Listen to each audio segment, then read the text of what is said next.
Hey guys, welcome back to the channel. In today's video, we're going to be running through 6 different SEO prompts that I use all the time. These are for GPT-4, so jump on in to ChatGPT and let's get into it. So the first one is NLP keyword insertion.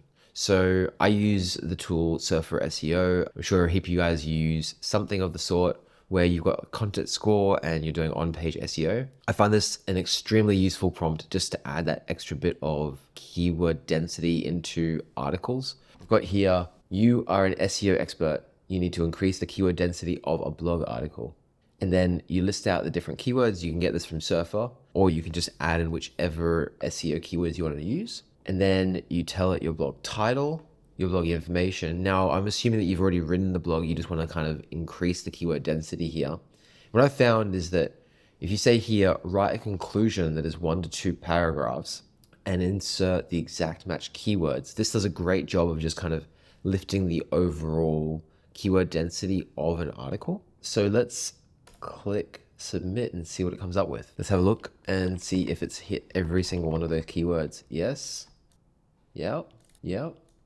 I'm willing to guess that it's hit all of those keywords. So you can just copy and paste this straight into the conclusion of your article and you've increased the keyword density of that article. Pretty cool little tool. I use it all the time, especially in conclusions and introductions and also like key takeaway points. All right, let's move on to the second prompt.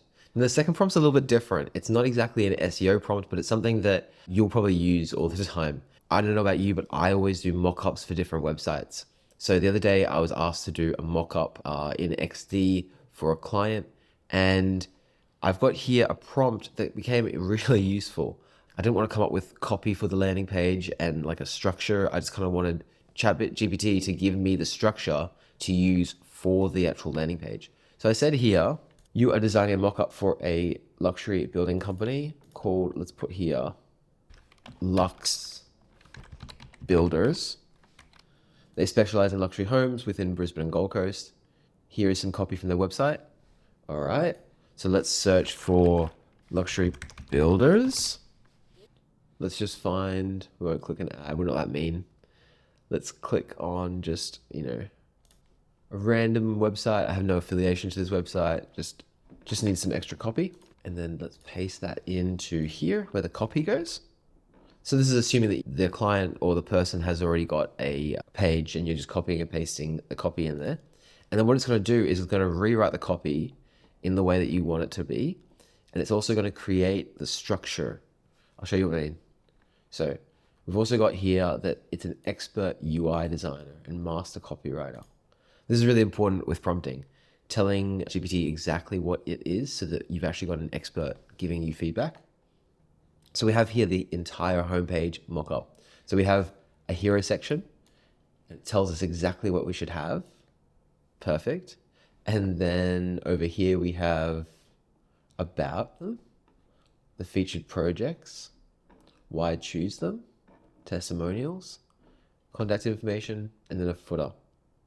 This is a super useful prompt. It's not exactly an SEO prompt, but it's something that I reckon SEOs would use all the time, just because you're always building out pages and you can just paste in some copy and it will give you the actual breakdown of exactly how you should structure your page.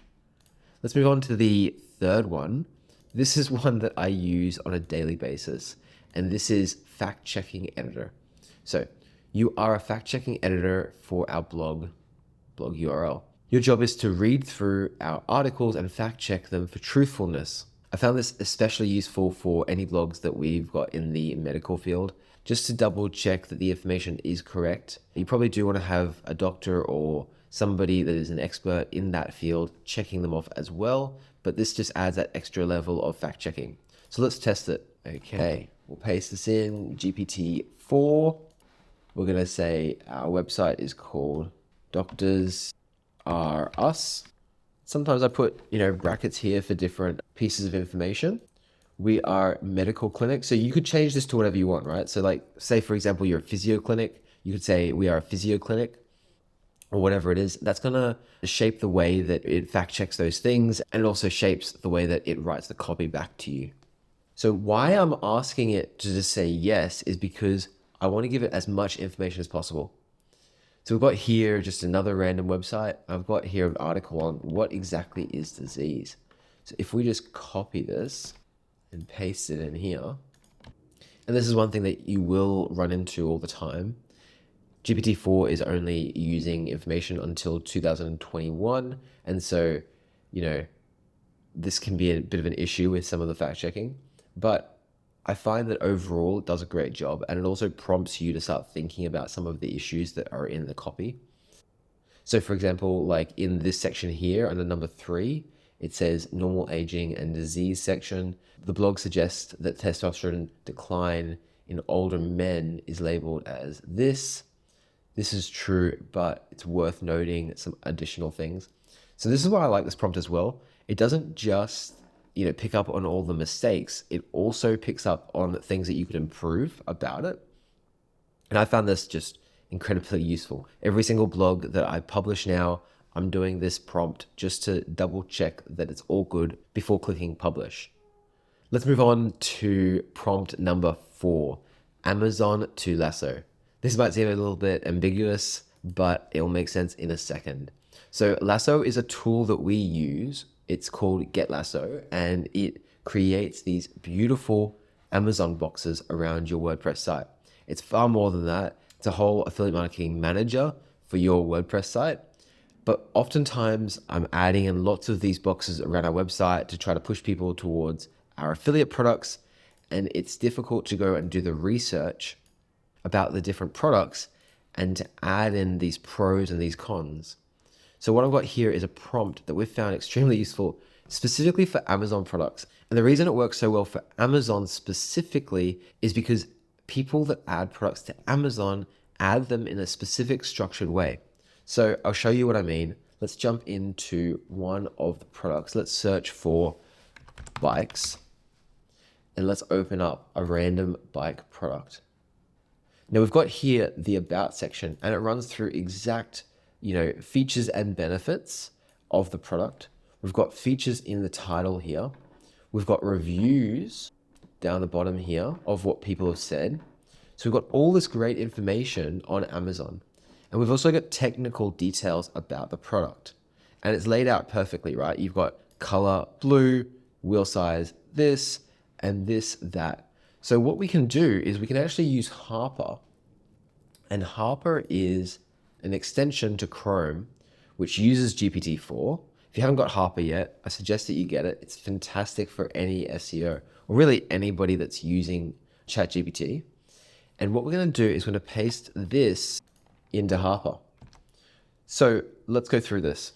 We're creating a review for this product page. Now, when you say page with these brackets around it through Harper, Harper actually allows GPT-4 to read the information on this page. That's why it's so different and better than using just ChatGPT. So what I'm doing right now is I'm actually getting the information that I need for these boxes. So let's go back to that. Let's write a short description limited to 50 words. And I'm being very specific here, limited to 50 words. A pros list limited to 6 words, each line 3 to 6 lines long. Cons list, a badge title. So the badge title is that badge that's at the top here, best for commuting, for example, or whatever it is. And let's click submit. Look at that. So top choice for kids bikes. That's a pretty good badge. We've got here instructions may be unclear. The reason that I love this prompt is because it's actually calling on a lot of the data from the reviews. So it sounds more like benefits than it does features. It's not like it's just reading the exact tech spec of the bike and saying, a pro is that it's a BMX. No, it's a rugged steel frame for stability. The wide tires are better for grip. It doesn't just have 2-inch wide tires. It has tires that are better for grip. Having benefits instead of features on your product reviews makes it far more real. It makes it far more helpful content, and it also helps your conversion rate. Cool. Let's move on to the next prompt. We have here keyword clustering. Now, any SEO that's worth their grain of salt does keyword clustering Topical authority is so important in this day and age of SEO. So let's see what ChatGPT can do to help us with it. We've got here a prompt that says, you are a senior SEO specialist.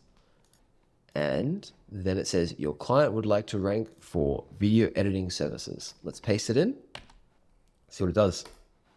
Okay. So what we're telling GPT-4 to do right now is to break down video editing services into different clusters of keywords so that we can go after the entire topic. So we have here the core services, and that would be, professional video editing, unlimited video editing, flat rate, all those types of things.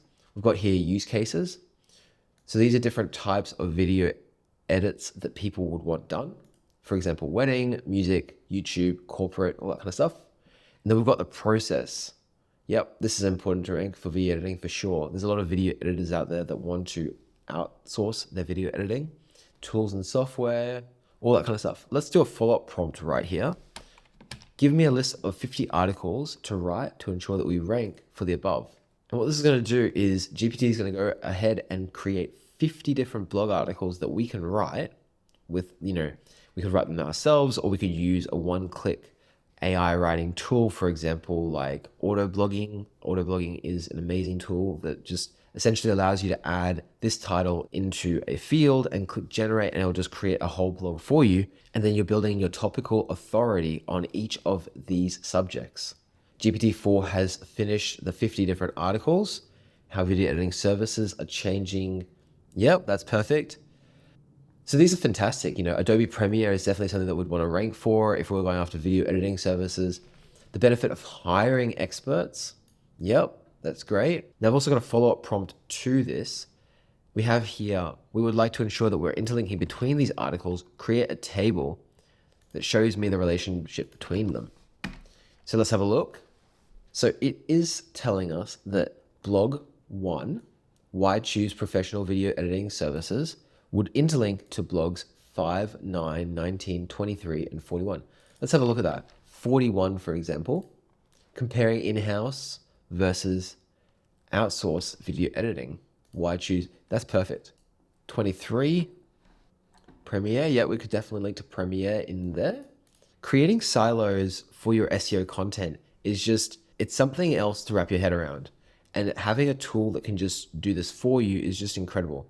So I think right now it's done the first 10. So you could just say, continue with the next 10. There we go.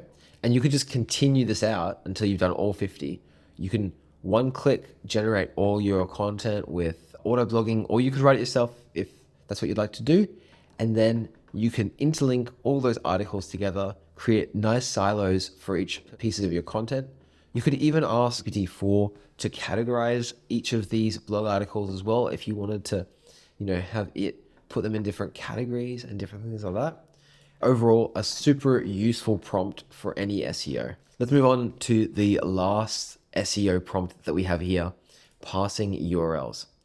So we have here a spot to put our URL data. In this example, we're going to use a sitemap. I've got here one of our websites, sitemap. So I can copy the data just like this. Just going to copy the first few lines here. And we're going to paste that instead of that URL data. And then we're going to say, step 1, I would like you to list the permalinks of each of these articles. Now, I'm just wanting the permalinks of each of these articles that we have here, but you could do this with literally anything. And then step 2 is create a table with the first column, entering the permalinks, the second column, a title and a meta description that uses the exact match keyword. So let's start with the step 1 first. Awesome. Now there's so many different SEO tools such as Ahref and SE ranking and SEMrush that will do this for you. They'll actually give you the permalinks. But having ChatGPT just do it with one simple prompt, having that list, and then moving to step 2, this is something that the SEO tools do not do. So let's paste that in. Create a table. In the first column, enter the permalink. In the second column, a blog title that is catchy and uses the exact match keyword. Now it knows the exact match keyword because we've used that in the permalinks here. And then third, write us a meta description. So install bike stem as the exact match keyword. And then it goes ahead and does the rest of the catchy title, has the meta description. And look at that. ChatGPT has given us a catchy blog title that is specifically relevant to the permalink that it has just passed out from a sitemap. And then it's written us a meta description that's relevant to that catchy blog title. And it's used the exact match keyword in that blog title. This could save you hours and hours of time if you were to try to do this manually. And it doesn't stop there. You can pass out all different types of data, but I find this specific prompt especially useful, especially if you're doing stuff at scale, right? You've just created an entire keyword cluster, as we said, with that keyword clustering prompt of all these different articles, and you could do it the other way around, right? You could give it the title and ask it to create the permalink and the description.